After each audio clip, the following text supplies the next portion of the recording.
For nearly 50 years, no defense against the dark arts professor at Hogwarts lasted more than a single school year.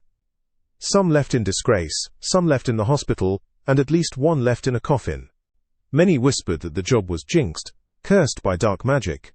Decades ago, a young Tom Riddle, the wizard who became Lord Voldemort, coveted the defense against the dark arts post.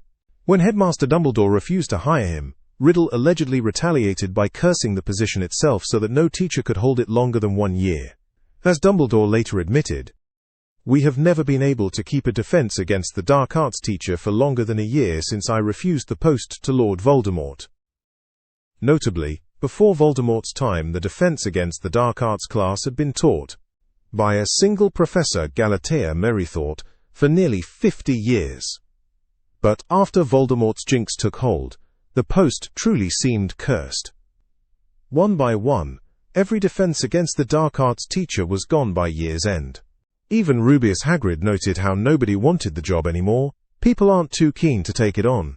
They're starting to think it's jinxed. Indeed, in the decades that followed, a parade of professors came and went, each leaving after a year, under unusual or tragic circumstances. This revolving door continued right up to the 1990s, when Harry Potter arrived at Hogwarts. Nowhere was this curse more apparent than during the years Harry himself was at school. 7 years and 7 defense against the dark arts instructors met strange and often terrible fates. In Harry's first year, 1991-92, the defense against the dark arts teacher was Professor Quirrell, a timid, stammering man in a turban. Students had no idea what lurked beneath that turban. Quirrell was secretly harboring Lord Voldemort on the back of his own head. By the end of the year, Quirrell attempted to steal a powerful magical stone for Voldemort, and paid with his life. The protective magic guarding Harry burned Quirrell in a fiery confrontation, reducing him to ashes on the dungeon floor, while Voldemort's spirit fled.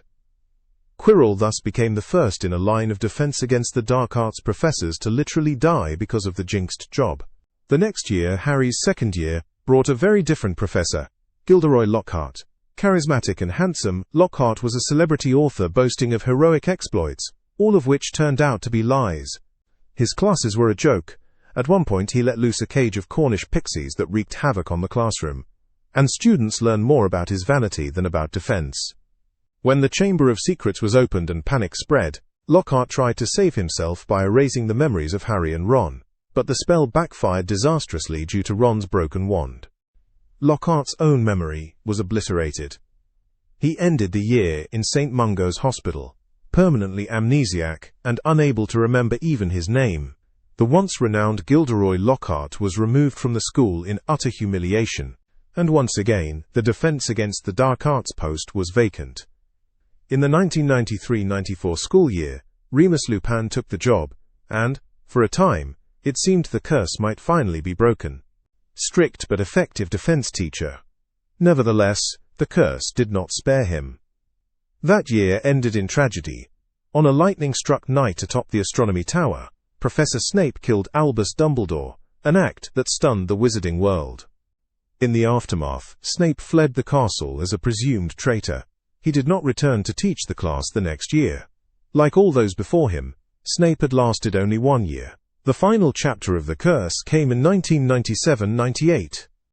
Lord Voldemort controlled Hogwarts, and a Death Eater named Amicus Carrow took over defense against the dark arts, which he promptly twisted into simply dark arts class. Professor Carrow forced students to practice the Cruciatus Curse on one another as punishment, reveling in cruelty. His reign was mercifully brief. During the Battle of Hogwarts that spring, Carrow was overpowered by the very students he'd terrorized. Neville Longbottom famously stunned him, and he was bound for the remainder of the fight. With Voldemort defeated at dawn, Amicus Carrow was hauled off to Azkaban in chains.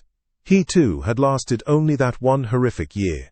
Only after Voldemort's downfall in 1998 was the jinx lifted at last. The curse, if it was indeed a curse, died with him. After nearly half a century of constant turnover, Hogwarts could finally employ a defense against the dark arts teacher for longer than a single term. Fittingly, a subject dedicated to combating dark magic had itself been a victim of dark magic for so long. From the late 1950s until 1998, not one defense against the dark arts professor kept the job for more than one school year. A dreadful record that testified to the power of Voldemort's jinx. For over a generation, this teaching post truly had a history as dark as the arts it aimed to teach. Today, the tale of the jinxed defense against the dark arts position stands as a cautionary legend in the wizarding world, a reminder of how one wizard's vengeance cast a long, dark shadow over Hogwarts.